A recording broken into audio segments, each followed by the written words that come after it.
541 cas d'antisémitisme en France l'an dernier. Ça représente une hausse de 74% par rapport à 2017. Qu'est-ce qui se passe?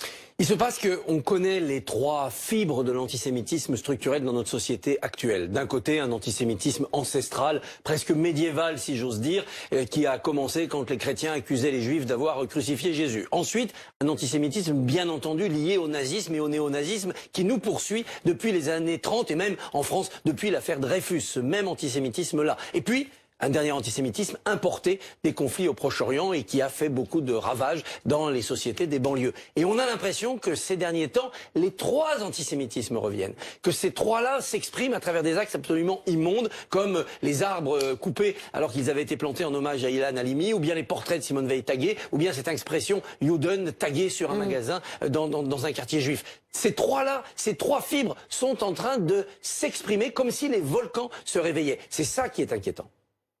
Tout cela dans l'ambiance gilet jaune du moment. Ce mouvement m'inquiète, a dit hier à propos des gilets jaunes Frédéric Potier, qui, on le rappelle, est le délégué interministériel à la lutte notamment contre l'antisémitisme.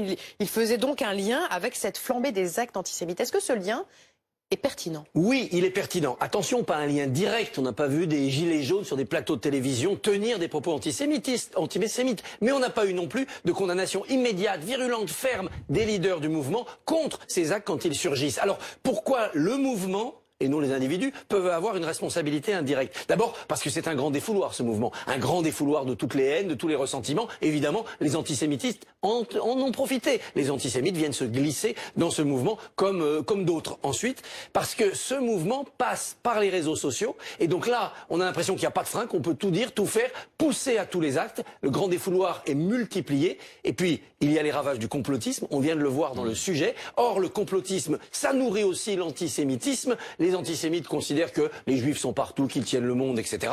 Et puis enfin, il y a quand même dans le mouvement des Gilets jaunes une donnée de contestation vers le haut, c'est-à-dire tous ceux qui possèdent de l'argent, qui ont de l'influence, et ce sont des racines, des structures de réflexion qu'on retrouve dans l'antisémitisme. Est-ce que l'on a les outils pour combattre plus efficacement l'antisémitisme? Il faut être plus dur avec la justice. Vous vous rendez compte qu'en ce moment, il y a un mouvement d'ultra-droite qui rêve d'une liste aux européennes contre le judaïsme politique, et on va laisser faire? Il faut être beaucoup plus dur.